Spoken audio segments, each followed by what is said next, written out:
Researchers were out looking for sharks the other day off the Canary Islands when they found something quite unexpected. In the crushing darkness, nearly 50 meters beneath the Pacific Ocean surface, something stirred. Scientists from the University of Western Australia had lowered a baited camera into the pitch-black depths of the Tonga Trench.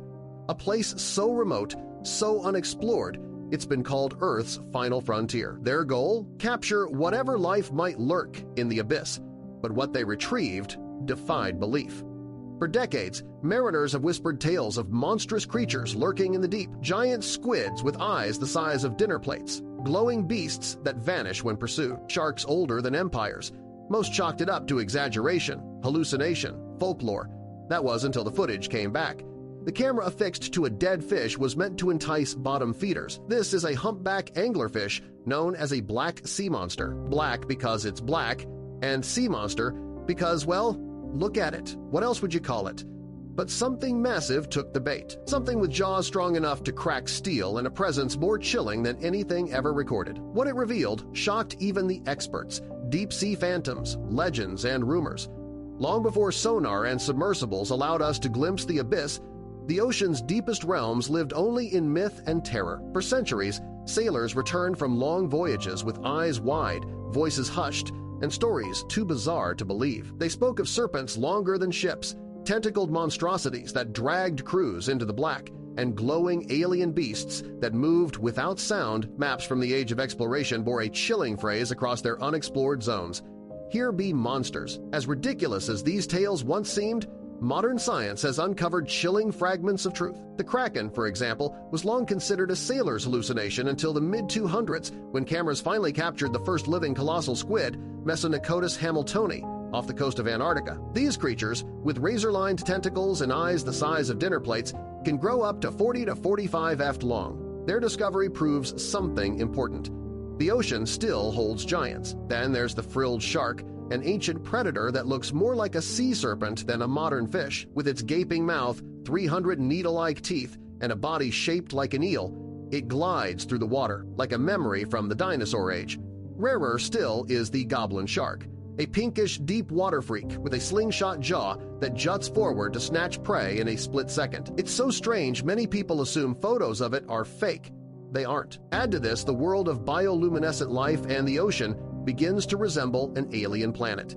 In the Hadal Zone, where sunlight never reaches, animals don't just survive, they glow. Entire species have evolved their own internal lights. Jellyfish that pulse like strobes, lanternfish with glowing bellies, and deep-sea anglerfish with luminous lures that dangle like bait from their heads. These lights serve as traps, camouflage, or communication in a world of eternal night. But it doesn't stop there. Some of the strangest encounters remain unexplained. Recordings of massive shapes darting past submersible cameras too quickly to be identified. In 2017, an unmanned probe diving off the Mariana Trench captured what researchers described as a huge gelatinous mass that moved like a creature, not a current. The footage was grainy, inconclusive, but disturbing. Then there's the unsettling footage of so-called ghost fish. These translucent, eyeless beings seem almost weightless, hovering in place with no visible effort. Some look humanoid, some seem too large to exist. Divers have reported fleeting glimpses of enormous transparent creatures floating just outside the light, with no bones, no obvious features, and no behavior that aligns with known species.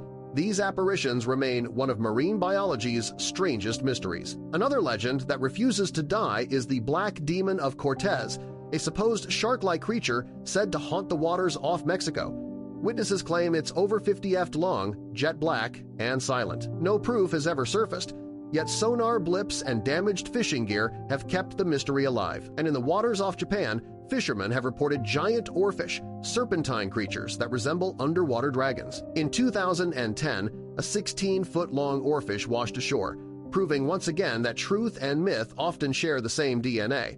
What binds all these stories is a common thread. We simply don't know what's down there. The ocean is the largest, least explored part of our planet. Over 80% remains uncharted, and as technology advances, we're only now beginning to see what generations of sailors feared and folklore hinted at. And in September 2024, when scientists dropped a camera into the second deepest ocean trench on Earth, the Tonga Trench, they didn't just find evidence of these legends. they found something worse, something that bit back. The expedition blueprint. The mystery began with a question: what truly lives in the deepest, coldest, most lightless corners of Earth's oceans? In September 2024, a team of marine researchers from the Minderoo UWA Deep Sea Research Center, in collaboration with Kelpie Geosciences and funded in part by Inkfish, set out to find an answer. Their target, the Tonga Trench, located in the South Pacific, an isolated gash in the seafloor stretching over 10 kilometers deep, second only to the Marana Trench in depth. Few have dared to explore it. Even fewer have returned with answers. But this mission was different. Armed with new generation baited camera landers, the scientists devised a deceptively simple plan: attach a camera rig to a weight, bait it with a freshly frozen mackerel head, and let it sink into the trench. The goal? To capture raw, unfiltered footage of the strange and secretive life that inhabits the abyss. The bait serves a dual purpose. In the deep sea, food is scarce. Every scent draws attention. A dead fish is like a flare in the dark, attracting scavengers, predators, and sometimes things science has never seen. The hope was that by luring in these animals naturally, the camera would witness behaviors no remotely operated vehicle, ROV, or submersible ever could. The landers are designed to survive the unimaginable pressure at 40+ meters, where the weight of the ocean above can crush metal. Equipped with red light, barely visible to most deep-sea creatures, the cameras can film without disturbing their subjects. Every inch of wiring, every bolt, every flash of light was engineered for survival. But the scientists weren't prepared for what they actually captured. The camera lander groaned as it slipped beneath the waves, vanishing from sight within seconds. Suspended by its ballast, it began its slow descent into oblivion. From the deck of the research vessel, the scientists watched the monitors with hushed anticipation, knowing that what they had just launched was plunging into one of the most inhospitable environments on Earth. At first, sunlight still managed to penetrate the water, casting a ghostly blue glow across the screen. Schools of small fish darted through the light, oblivious to the mechanical intruder falling through their realm. But within minutes, that glow began to fade, swallowed by the crushing darkness below. 10M, the Twilight Zone. Light ceased to exist naturally. Life here was sparse and strange. Twisted forms that drifted like phantoms. Jellyfish shimmered with electric pulses. An eel ghost, pale, slithered past the lens before vanishing into the dark. 500 miners, the Midnight Zone.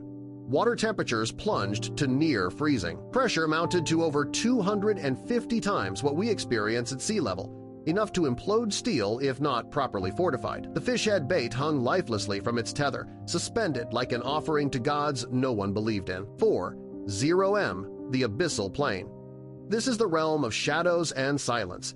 No sunlight has ever touched these depths. It is a world older than human history, one so dark and so alien it might as well be another planet. Here, time seems to stop. Movement is slow. Survival means adaptation and sometimes brutality. As the camera settled gently onto the ocean floor, it kicked up a silent storm of silt, momentarily clouding the lens in gray. For several long moments, nothing stirred. Only the faint hiss of sonar and the quiet whir of machinery filled the monitors aboard the ship. Then something moved. Just beyond the range of the red lights, a shape drifted past. Slow, heavy, deliberate. It didn't resemble any known fish or squid. There were no fins, no tentacles, just a presence, large, watching. The researchers leaned in, hearts racing. Something was out there, and it had seen the bait. First contact, shadows in the black. At first, there was nothing but the slow swirl of sediment and the static hum of the camera's live feed. The fish head dangled slightly in the current, gently rocking back and forth in the red glow. Hours passed. Then it happened. The water shifted. From the left side of the frame, a shadow loomed, massive, deliberate, and moving without a sound. The creature didn't swim so much as glide, like a submarine covered in skin. There were no flashing lights, no bioluminescent glow to announce its presence. Only darkness darker than the surrounding dark. The outline was indistinct. At first glance, it could have been mistaken for a boulder caught in a current until it stopped right in front of the camera. The scientists on board stiffened. One muttered, "What is that?" The shape circled slowly, just beyond the range of full clarity. Then it turned, and the researchers caught their first real glimpse. It had a blunt snout thick as a tree trunk with two ghost-like eyes sunk deep into its head. The mouth was shut, but the outline of its jaws was unmistakable, broad, serrated, built for crushing. Its skin looked like ancient leather, rough, dark, mottled like ocean rock. It wasn't a giant squid. It wasn't a known shark. It wasn't even like the grotesque goblin sharks or frilled predators occasionally caught in deep water nets. It was something else, something heavier. Then it did something no deep-sea creature had ever done in recorded footage. It stared directly into the camera. For nearly 30 seconds, it hovered there, unmoving, a silent standoff between machine and monster, and then, without warning, it surged forward. The lens was consumed in darkness, jaws opened, revealing rows of jagged teeth. The screen shook violently as the creature clamped down, not on the bait, but on the camera itself. Metal groaned. For a moment, everything went black. In the control room, no one spoke. The only sound was the low beeping from the equipment trying to re-establish signal. Then the image flickered back on, scratched, fogged, and still recording. And the shark was still there. The bite? The image on the screen was grainy, waterlogged, and slightly askew, but it was still intact.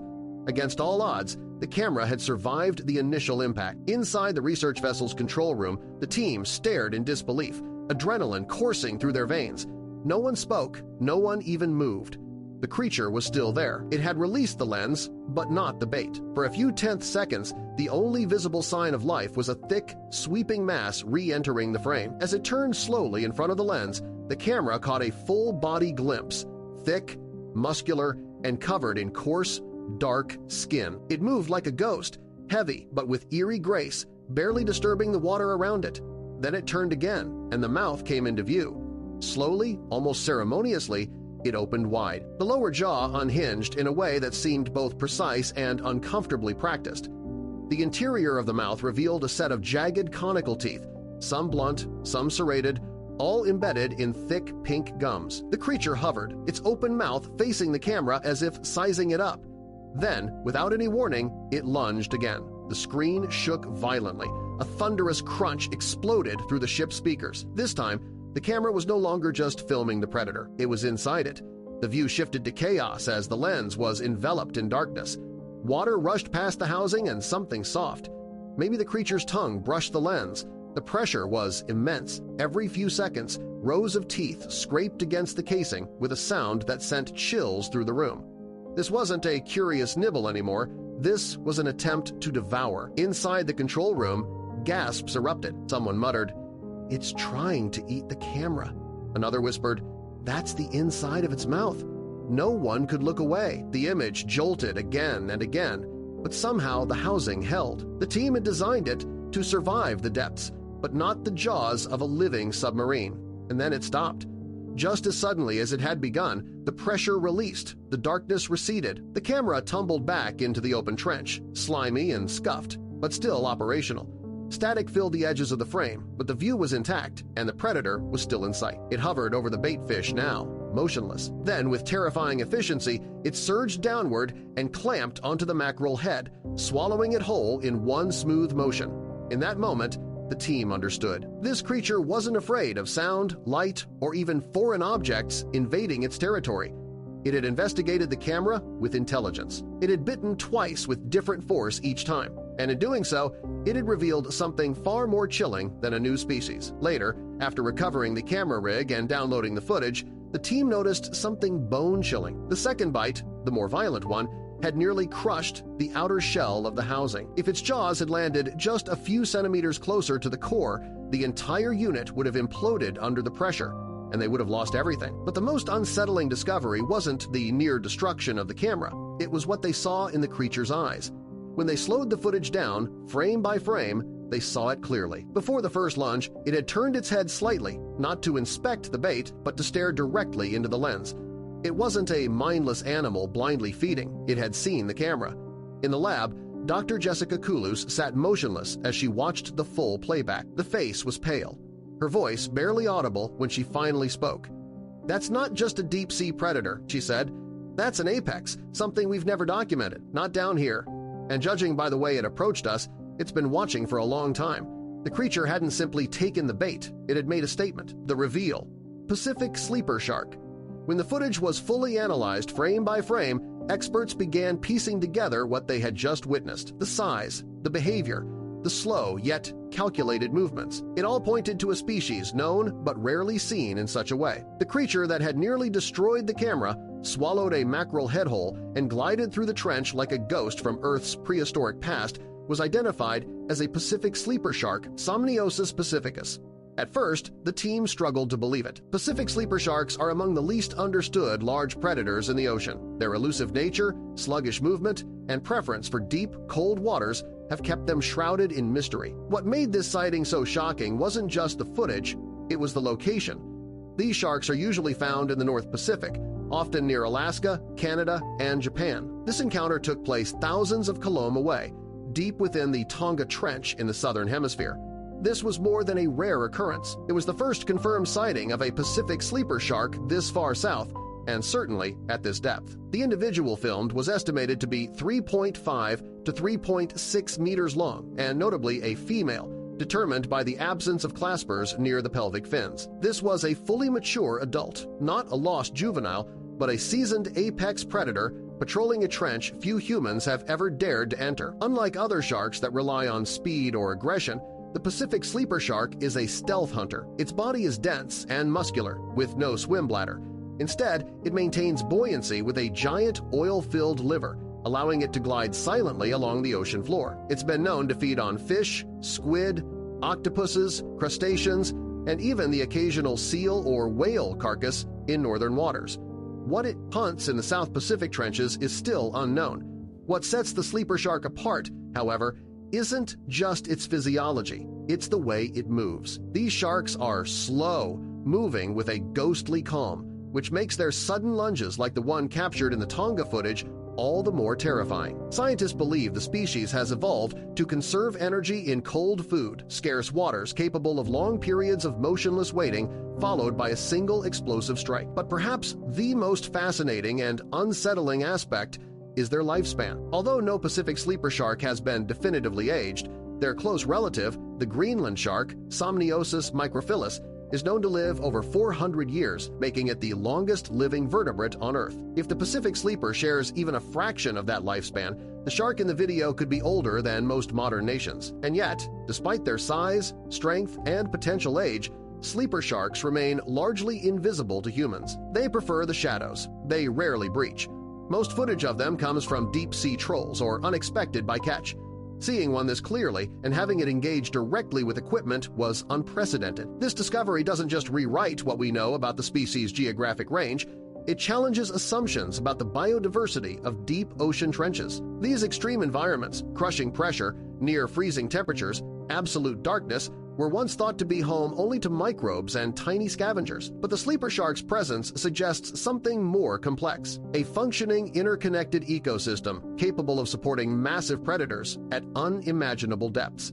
Dr. Jessica Colas, reviewing the footage again days later, reflected on what it meant. This isn't just a sighting, she said. It's evidence that these sharks may be far more widespread and adaptable than we ever imagined.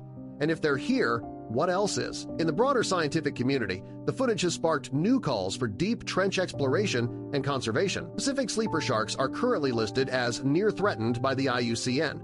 Due to their slow growth and low reproductive rates, they're especially vulnerable to deep-sea fishing and habitat disruption. Encounters like this show how little we truly understand about their range, their habits, and their role in the ocean's hidden food web. But beyond the biology and conservation urgency, the Tonga Trench footage did something else, something rare. It reminded humanity that the Earth still holds secrets, that even in an age of satellites and AI, there are places we've barely touched, creatures we've barely met, and one of them just looked into a camera and bit it. Aftermath and broader impact. The Tonga Trench encounter didn't just make waves in the marine biology community, it sent shockwaves through scientific institutions and the public alike. Within days of the footage going live, it was picked up by major outlets spawning headlines about monster sharks, ghost predators, and the alien of the deep. But beyond the sensationalism, serious conversations were taking place behind closed doors. Oceanographers, deep-sea biologists, and conservationists were stunned by the implications. The Tonga Trench, long regarded as one of the most underexplored regions of the Pacific, had suddenly become a hotspot for marine mystery. If a Pacific sleeper shark, previously thought to inhabit only northern latitudes, was now confirmed in these depths. What other apex predators might be lurking silently in the dark? The event also underscored the urgency of funding deep-sea exploration. Despite covering more than 70% of Earth's surface, over 80% of our oceans remain unmapped and unexplored. Most of what we know comes from satellite imaging or shallow dives. The deepest places on Earth, trenches like Tonga, Marana, and Kurdsey, are still vast frontiers where nature writes its rules in total darkness. And with climate change, deep-sea mining, and overfishing increasingly threatening even the most remote ocean ecosystems, the need for scientific insight is now critical. "We can't protect what we don't understand," said Dr. Koulous in a later statement. This encounter was extraordinary, but it's also a warning. These species may be ancient, but they're not invincible.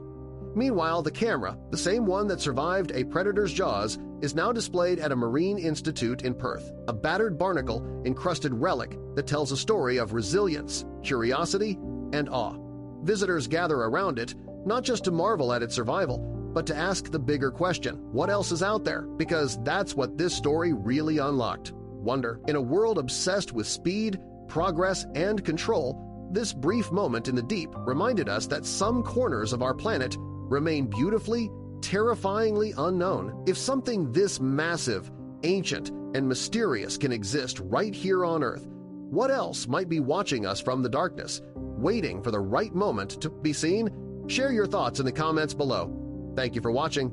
See you in the next one.